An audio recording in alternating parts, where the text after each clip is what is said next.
اب یہ army chief نے بیان دیا ہے سپریم کورٹ میں کہ ٹرائلز ان کے جو ہوں گے وہ ان پہ کارروائی مزید نہیں ہوگی. اس قدر متصب جج ہمایوں دلاور سے زیادہ میں نے 50 سال کی وکالت میں نہیں دے. خود فرمایا چیف جسٹس صاحب نے اٹارنی جنرل سے پوچھا کہ ٹرائل تو نہیں ہو رہا، اور اٹارنی جنرل نے جو ایشورنس دی ہے، جو یقین دہانی کرائی ہے کہ کوئی ٹرائل نہیں شروع ہوگا، وہ انہوں نے کرائی ہے کس کی جانب سے؟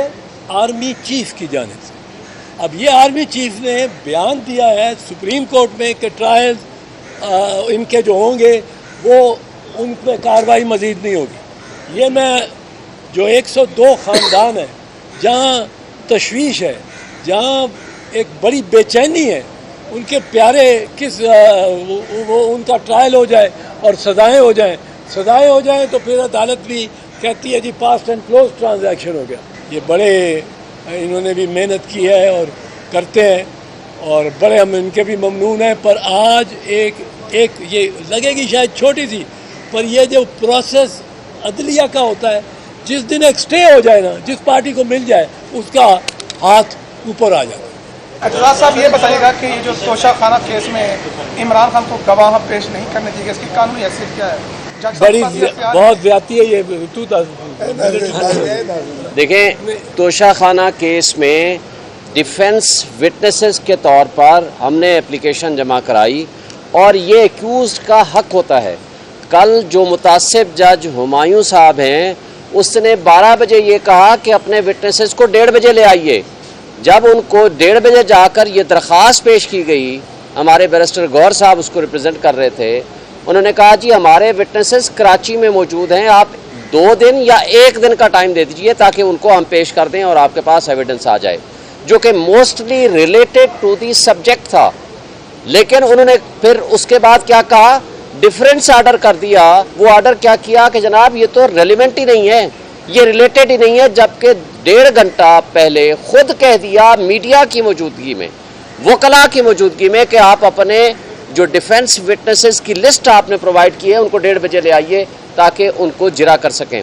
دیکھیں، پہلی بات تو یہ ہے کہ ایسا کوئی جج جس طرح سے وہ پروسیڈ کر رہا ہے، آج اسلام آباد ہائی کورٹ میں وہ کیسز تھے جو کہ ہم سارے ادھر بھی آرگومنٹس کر رہے تھے، انہوں نے 11:30 بجے آرڈر لکھ دیا کہ اگر 11:30 بجے ہمارے پاس نہیں آئیں گے، بحث کریں گے، تو یہ سمجھا جائے گا کہ آپ کی بحث ختم ہو گئی اور میں آرڈر ریزرو کر دوں گا.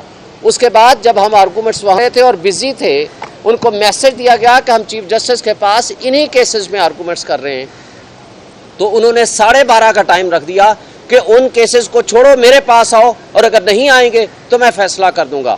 یہ سارے انسیڈنٹس یہ ثابت کرتے ہیں کہ اس وقت وہ ایک تعصب کی بنیاد پر ہر حال میں اس کیس کو ہمارے خلاف فیصلہ کرنا چاہتا ہے. اور ایک بات یہ بھی پاکستان کی تاریخ میں پہلی مرتبہ ہم نے دیکھا، ایک ہمارے وکیل صاحب بیرسٹر گور صاحب نے ایک ٹرانسفر اپلیکیشن کی درخواست دی ود ایویڈنس کہ آپ اپنی فیس بک سے یہ پوسٹیں لگا چکے ہیں عمران خان صاحب کے خلاف نازیبا تصاویر کے ساتھ. انہوں نے کہا ہاں فیس بک تو میری تھی، اور 2014 سے آنورڈ لگاتے رہے، ان کو ڈیلیٹ بھی نہیں کیا، لیکن کہا کہ چونکہ آپ نے یہ درخواست کیوں دی ہے، یہ کنٹمپٹ آف کورٹ بھی ہے اور آپ نے ان ایتھیکل کام کیا ہے، اس کے خلاف آبزرویشن دے دی. اور جب خواجہ حارث صاحب نے 342 کے اوپر ایک درخواست دی تو اس کے اوپر لکھ دیا کہ خواجہ حارث صاحب senior advocate supreme court of Pakistan has committed a miss chief. مجھے تو یہ شک پڑتا ہے کہ نہ صرف یہ متعصب ہے بلکہ یہ جج بننے کے اور رہنے کے قابل نہیں ہیں، اس لیے کہ جسٹس اطہر محمد اللہ صاحب جب چیف جسٹس تھے انہوں نے یہ رائٹنگ میں ڈائریکشنز دی کہ کوئی بھی جج سوشل میڈیا استعمال نہ کرے، لیکن اس کے باوجود یہ 2023 تک وہی فیس بک استعمال کرتے رہے اور ان کی اسی فیس بک کے اوپر وہ مواد موجود رہا. جب چیف جسٹس صاحب نے یہ بھیجا ہماری اپلیکیشن کے اس پہ آپ انکوائری کر کے دیں ایف آئی اے کو، آپ یہ اداروں کی ملی بھگت دیکھیں، انہوں نے صرف یہ رپورٹ دے دی کہ جناب اس وقت اس فیس بک پہ یہ مواد موجود نہیں ہے. سوال یہ پیدا ہوتا ہے تو آپ کو بھیجا کس لیے تھا؟ کیا آپ نے اس کی فورنزک کرائی ہے؟ کیا آپ نے وہ جو آرکائیو میں موجود ہوتا ہے وہاں آپ گئے ہیں؟ کیا آپ نے فیس بک سے رابطہ کیا ہے ان کی ایڈمنسٹریشن سے جن کے پاس آفٹر ڈیلیشن بھی 90 ڈیز کے اندر وہ مواد موجود ہوتا ہے؟ آپ نے کوئی ویریفیکیشن کرائی ہے؟ کچھ بھی نہیں کرایا. یہ سارا ڈرامہ توشہ خانہ کا اس لیے ہے کہ پولیٹیکل سائٹ پہ عمران خان کا مقابلہ نہیں کر سکتی یہ پی ڈی ایم کی فاشسٹ جماعتیں، اور اب وہ انصاف کو، قانون کو اور عدلیہ کو استعمال کر رہے ہیں کہ کسی طریقے سے عمران خان کا راستہ روکا جائے اور کسی طریقے سے الیکشن کو ڈیلے کیا جائے، کسی طریقے سے ان کو نااہل کیا جائے. چیف صاحب نے وہاں بھی تقریباً سٹے کر دیا ہے، کیونکہ چیف جسٹس صاحب نے کہا ہے کہ ان کو بتا دیں کہ ہمارے ہاں آپ موجود ہیں اور ہمارے پاس پینڈنگ ہے. ابھی چیف جسٹس اسلام آباد ہائی کورٹ نے اس چیز کا فیصلہ کرنا ہے کہ کیا انہی کے پاس رہے. اور 3:30 بجے بلایا ہے، اور 3:30 بجے جب بلایا ہے تو چیف جسٹس نے کہا ہے ان کو بتا دو کہ میرے پاس ہے. سو اس وقت جب اس طرح کی کیفیت ہو تو وہ فیصلہ نہیں سنا سکتا اور نہ ہی وہ آگے پروسیڈ کر سکتا ہے وہ جج. اس قدر متصب جج ہمایوں دلاور سے زیادہ میں نے 50 سال کی وکالت میں نہیں دیکھی. اس نے جس طرح کی پوسٹ ملزم کے بارے میں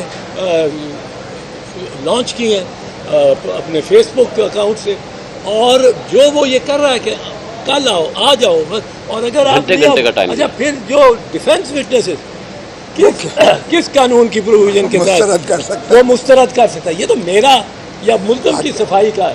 وہ کس طرح وہ پروسیکیوشن کو بھی کہتا تمہارے 4 گواہ 2 گواہ نہیں میں دیتا، 2 ہی گواہ اس میں پیش ہوئے تھے جی، اس کو بھی کہتا یہ اس کا اختیار ہی نہیں ہے. یہ دیکھیں یہ ڈرامے ہم بڑے عرصے سے دیکھتے چلے آئے ہیں. ابھی بھی کوئی ٹیپ نکلے گی، جس طرح ٹیپ ہم نے چلائی تھی محترمہ شہید بے نظیر بھٹو کے مقدمے میں یہیں سپریم کورٹ میں، جہانگیری صاحب چیف جسٹس تھے اور افتخار محمد چودھری بھی ان کے ساتھ تھے. اس میں بھی یہی شریف برادران تھے، ماشاءاللہ یہی شریف برادران تھے جنہوں نے حکم دیا تھا، باقاعدہ حکم دیا تھا جج کو کہ فل ڈوز اس کو سزا کرو اور ساری پراپرٹی کانفسکیٹ کرو. اور وہ بھی سپریم کورٹ نے لکھا تھا bias floating on the surface of the record.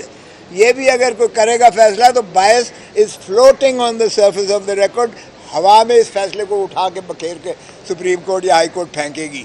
سر یہ بتائیں کہ عدل بنا جمہور نہ ہوگا، کیا لگتا ہے آپ کو ایک اور تحریک چلانی پڑے گی؟